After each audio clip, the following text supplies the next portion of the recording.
Hello everyone, my name is Tianyue Zheng from the Southern University of Science and Technology, China. Today, I'm very excited to present Hijack, a collaborative project between SUSTech and NTU Singapore. So Hijack represents the first physical world adversarial attack on monocular depth estimation through perspective hijacking. Monocular depth estimation, or MDE, plays a crucial role in computer vision by estimating pixel-wise distances from a single RGB image, as illustrated in the MDE example on the right. So this technology enables machines to perceive and understand their environment in 3 dimensions using just a camera. Adopted widely across academia and industry, MDE has become integral to advancements in autonomous vehicles, and companies like Tesla, Waymo, and Toyota leverage this technology to enhance their vehicle perception systems, improving safety and efficiency on the road. However, despite its widespread adoption, MDE is not without its challenges. Deficiencies in depth estimation can result in autonomous vehicles generating inaccurate or low-quality models of their surroundings. This could potentially compromise the vehicle's ability to navigate safely and effectively. So, to effectively attack MDE, it's essential to first comprehend its underlying mechanisms. We utilize the saliency map to discern the focused region of the depth estimation model during MDE, visualizing these salient regions in the third row. It becomes evident that MDE heavily relies on perspective cues, which includes features such as the relative size, occlusion patterns, and linear perspective, particularly within nearby pixel regions, to infer depth. Here, we outline the high-level concept behind implementing the hijack attack. By strategically placing an attack vector, such as a carefully positioned clump of grass, we can disrupt existing perspective cues or introduce false ones. So this manipulation aims to hijack the MDE process for a target object, such as a tree, altering its perceived depth. Alright, so let's walk through hijack's attack workflow. First, we carefully select 3D objects, choosing the most effective attack vectors. Then we prepare for object placement by reconstructing the world coordinate frame, identifying feasible regions, and optimizing illumination and rendering settings. Next, we place and render the object to execute the attack. Finally, we strengthen the attack's resilience to enhance its effectiveness and robustness.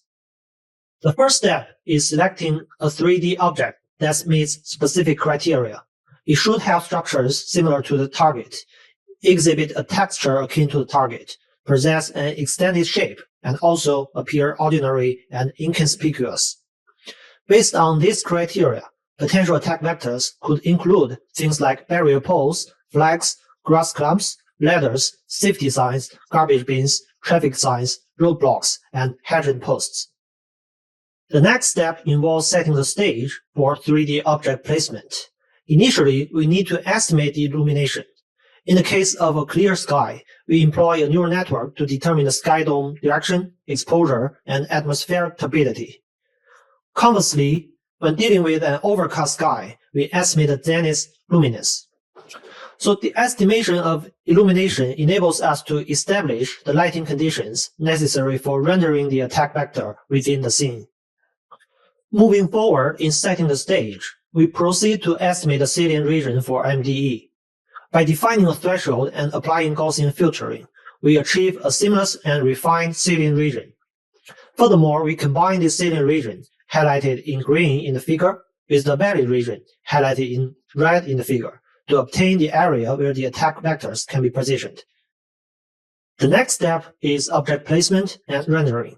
We carefully position the attack vector to achieve the maximum possible alteration in depth. This placement problem can be approached as an optimization problem, wherein we aim to maximize the absolute value of the depth difference between the depths before and after the attack vector is placed. The optimization variables include the position and pose angles, along with the selection of the object type. Additionally, we utilize the technique of expectation of motion and illumination, abbreviated as EOM&I, to ensure a robust attack design that is less susceptible to variations in motion and illumination. Finally, we proceed to render and composite the 3D object, that is the attack vector, into the scene. Now we come to the evaluation part. We give some examples of how Hijack can manipulate depth estimation. In each example, the original scene is shown in the first column with target object highlighted by a yellow box. The modified scene after Hijack attack is shown in the second column with the attack vector highlighted by a red box. The depth maps of these original and modified scenes are shown in the third and fourth columns, respectively. The absolute difference between the two depth maps is shown in the fifth column. So the first row shows how ladder can trick the depth estimation systems into believing that a faraway tree is almost as close as the ladder. The second row presents a case where a simple barrier pole can alter the perceived depth of a large portion of a building. The third row indicates that a garbage bin can affect the depth estimation of a moving vehicle, suggesting that downstream tasks such as 3D vehicle detection are also vulnerable to the Hijack attack. The fourth row reveals that a clump of grass can deceive the MDE into thinking that a distant bush is much closer.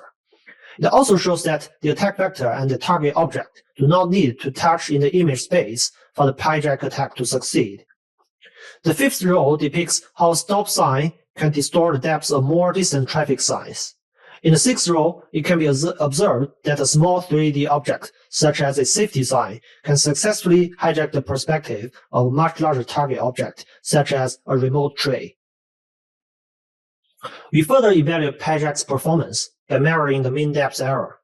The average depth error is 14.75 meters, with detailed results reported in the first row.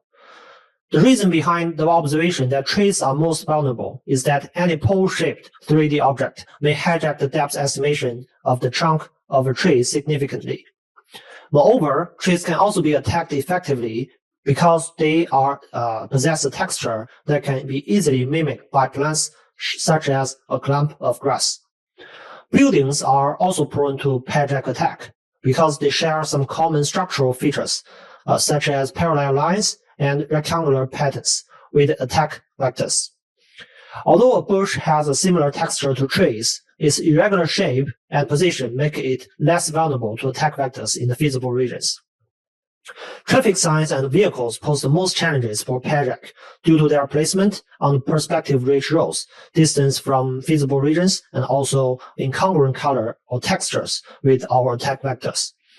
Nonetheless, their median depth error exceeds 10 meters, and this represents a significant threat to the MDE system.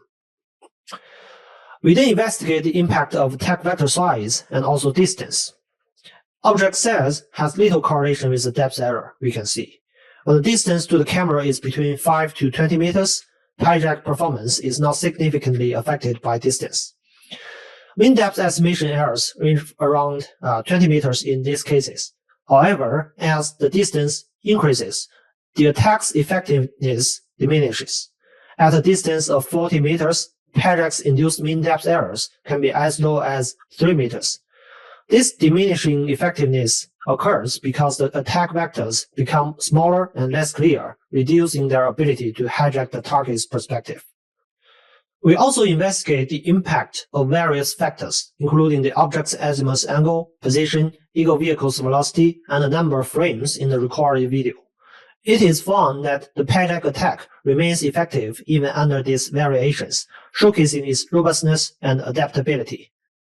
Furthermore, we dive into the effects of lateral distance and the time of day. Even in different scenarios, Hijack proves to be highly effective. Additionally, we assess Hijack's generalizability across various MDE models, including monodepth 2, depth hints, and many depths. The results indicate that only slight performance degradation in models that were not specifically optimized for, highlighting the overall versatility and also adaptability of Hijack across different MDE models. We then evaluate Hijack's performance in real-world scenarios, showcasing 3 representative scenes. In the first scene, where a tree is the attack target, Hijack selects a ladder as the attack vector, successfully hijacking the target closer to it. In the second scene, with a building and skylight as the target, hijack selects a roadblock as the attack vector, resulting in a larger affected area due to the shared rectangular structure. In the third scene, the target tree is manipulated further away from the attack vector, creating an inverse perspective hijacking effect by obscuring the tree's root with a traffic sign.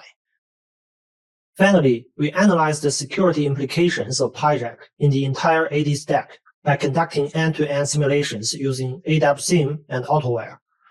The simulation findings are concerning, revealing that hijack leads to high incidences of improper lane changes and also abrupt braking.